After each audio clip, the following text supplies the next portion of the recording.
So, I mean, we got to talk about it. You're a major winner. That's right. In a playoff, too. A long playoff. Right? Against some other, like, I mean, Inby's like the best putter in the world, yes. right? Like it's robotic. I mean, I think at the time she wasn't world number one at the time when I beat her, but she had been world number one for a long time. I think she had 6 or 7 majors under her belt. She had won the Olympic gold in Rio, and I was there. It's like my 8th, 9th season on tour. Hadn't had a win yet. At any level as a professional golfer, so it was no question about who the underdog was. But you won. You have that trophy. Yes, I'd always said before, like when I walk into my home at home in Florida, I don't really want it to look like a golfer's place. Like if someone walks in, like, you know, they wouldn't guess what I was doing. I'm like, I don't want any golf stuff out, but yeah, that trophy is for sure on display. Yeah. Tell me about that week. Where'd you guys play? I mean, how were you feeling going into the week? Like, I want to. I mean, you can nerd out on this, like, you know. So it was the A&A Inspiration. I played in Palm Springs, the Dinah Shore course at Mission Hills. The event, I think this year, now in 2022, is like the 51st year that event is there. So it's on the women's side, it's really the one event with like the longest standing traditions. Like we don't have Augusta, but that event has kind of been as close as we get on the women's side. So even before my win, if someone asked me my favorite tour stop, I always said there. And like people now are like, oh, of course you're going to say that because you won. But I'm like, no, I actually have always loved that place. It's Palm Springs, end of March, just perfect time of the year. Weather is so good. Course just always fit my eye. I tend, like the fairways tend to be quite narrow with thick rough, and for some reason I always hit it straighter there off the tee than any other week. I just got so kind of focused in that week and always loved the greens. Always putted well there. So I think I had maybe like 3 top 20, top 25s at least in that major leading up to my win there. And then that season, so this was 2018, 2 weeks before, we played in Phoenix, and I finished almost dead last after 2 rounds. Like I missed the cut by I don't know how many. I was playing terrible. My coach flew in from Sweden that weekend to kind of start our major prep, and I mean he was planning on watching me in Phoenix that week. Then we're gonna do some work after, but right away, that whole weekend when I missed the cut in Phoenix, we probably spent like 8 hours on the driving range Saturday, 8 hours on the driving range Sunday. We were grinding so hard. I'm like, okay, I need to get back to where I'm actually somewhat in control of the golf ball. Right. And then 2 weeks later, I stood there as a major champion. So it was, I mean, it's just funny. I mean, that just shows how quickly this game can kind of turn around. And going into the week, like I played another event the week in Southern California the week before, and I really felt my game was trending in the right direction. My coach flew home, so he wasn't there the week of the major championship, but you know, I felt really good about the game early in the week, like Monday, Tuesday practice rounds. It was like, it felt kind of scary good. I'm like, I feel so good about how I'm hitting it now. I just want to start playing like right now. Right. Before I lose this again. Yeah. And then it's easy to get your expectations up when you feel that good about your game. So I remember like Pro-Am Wednesday, I didn't play as good. And I feel like that almost helped me, because that kind of took, like, it kind of brought the expectations down a little bit again. Then just went out Thursday, started the week with, I think it was a 65, 7 under, and then I was in the lead from Thursday onwards. So I got to sleep on the lead Thursday night, Friday night, Saturday night, and then Sunday, I obviously ended up in the playoffs, so then got to sleep on it like one more night. And so many people have asked me, they're like, how did you sleep that Sunday night? You must have, like, did you get any sleep? And I'm like, I actually slept really good. But that was because I'd already been sleeping on the lead Right. for the last 3 nights, if I hadn't had that experience, it probably would have been very different going to sleep on Sunday Yeah. night. But I'm like, you know what? I've done all the hard work to get into this playoff now that I have nothing to lose. And it also helped that it was Inby Park that I played against, and not like a less experienced player, because I'm like, I'm not going to sit around and wait for her to make a mistake because she's not going to. Right. I'm going to have to step up and do something. And that kind of helped my mindset too. 8 holes, right? Yeah, so we played 4 holes on Sunday, and the 4th one, it was dark. Yeah. Like, we probably should never have played that That's one. what TVs don't do it justice, right? Like, that's the people it's hard to do. We always make fun of the commentators Yeah. saying, oh, it's darker than it actually looks. It was so dark. So the 18th hole there is a par 5. And once the sun goes down in Palm Springs behind the mountains, like, it goes It's really gone. fast. Yeah.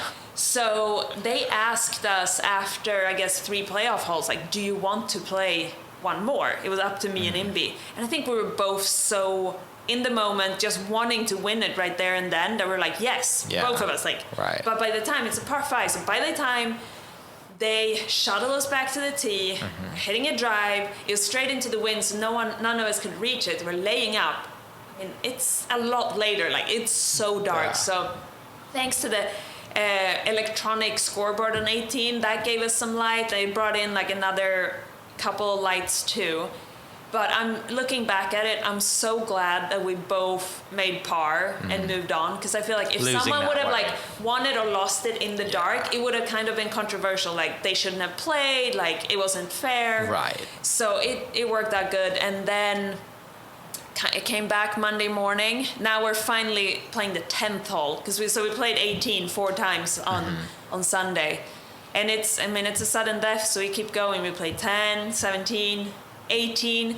18 I actually reached it in the morning, but 3 putted. I mean, I was a long way from the hole, but and a tricky first putt. But I probably had about an 8-footer with a chance to win there. So that was the 7th playoff hole. Missed it. That Like, was the. Is it there? Do you think it's going in, like one of those, or you're like, it was the first 3 putt of the week for me. It was the first like bad nervy stroke all week. Yeah. It wasn't a very good putt. And then the next hole, we're back on the 10th again, 8th playoff hole. I drain a 30-footer. Yeah. And I can still not celebrate because Inby has a shorter birdie putt, and she is. Do you use like fist pump? Are you going crazy? Yeah, I did a fist pump, but like kind of stone face. Like, I'm like, I walk straight over to my golf bag, get my water bottle, like try to get my heart rate down. In my mind, I'm like, okay, it's Inby. like, She's making Inby. this. She's gonna hold this. I can't take anything out, and she missed it. So that's when. Oh, it still gives me chills. It's so awesome. I turned around to my husband, fiance at the time. He's caddying for me, and I just looked at him, and I'm like, "We did it. We effing did it." Like, that's like all I'm like looking at, and it was so cool because I didn't think many people would come out Monday morning. I'm like, people are back to work, and when we showed up at 8 a.m. that Monday morning, the 10th hole, it was people all the way down, and I had so much local support, because I mean, Americans in particular, they love an underdog story. Always. So it was so cool. Some of my friends they extended their stay. Like, some of the other players, some of my closest friends on tour, they were still there, and my parents were over from Sweden that week too. That's brilliant. So then they drove us back to the 18th green, and we got to do the famous leap into Poppy's Pond. How was did you and Daniel do that together? And my parents. And your parents? Yeah, Oh, brilliant. So it was the 4 of us. It was so funny. So my parents. Is it cold? No, it felt great. If it had been like after the first playoff You'd have been hole, cold. maybe like on Monday morning, it would have felt a little chilly. But I mean, we had been playing for an hour. It felt good. Yeah. But it was so funny. So Daniel and I must have been on one golf cart. My parents must have gotten back to the 18th green quicker than we did.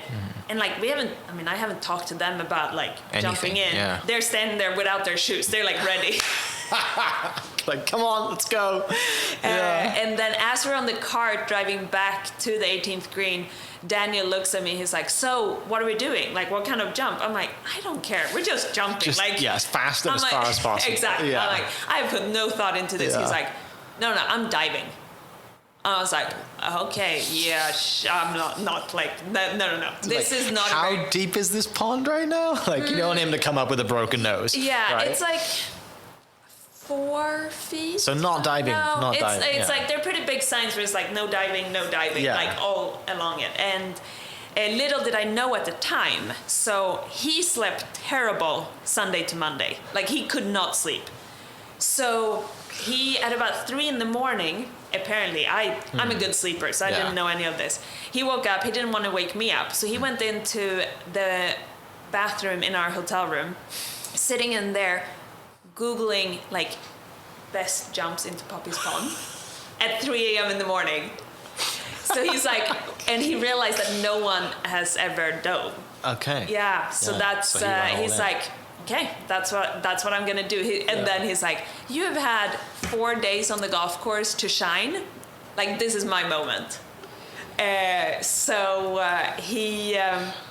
He said, you know, when I was a kid, we used to go on vacation to Florida. I would dive in the pool, and I learned how to shallow it out when it's a shallow pool. Yeah. He's like, so I've been practicing this. He's like, I didn't know what I was practicing for, but he's like, this is my moment.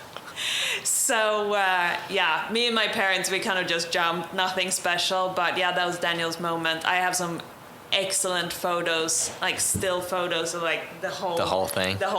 Brilliant. What an experience, right? And what it feels. And the good thing is, like, to do that with, I know Daniel's your fiance at the time, but husband's on the bag, like, that's special too, right? Like, those memories last forever. Yeah, exactly. I mean, obviously it would be so special with anyone, but that just tops it off. It was pretty funny because people asked me like, so how did you celebrate right after? I'm like, I won at like 9 a.m. on a Monday morning. So by it was probably 1 p.m. when I've been doing media and all this stuff that I realized I'm kind of hungry, so we drove to Chipotle and like. And like no one at Chipotle understands what you've been through that morning, right? Exactly. You're just like, I'll take extra guac today because I just won a major. Like bank balance is going to be nice tomorrow morning. And then we were gonna. I had an off week the week after, and we were gonna spend it in Scottsdale. Mm-hmm. So we're driving from Palm Springs to Scottsdale, about a 4-hour drive that afternoon. And if anyone has done it, it's just desert. It's nothing there. And I'm keep getting these requests for interviews. So it's like, okay, Daniel, whenever we do find cell service again, we need to stop and like knock a few of these interviews and phone calls out.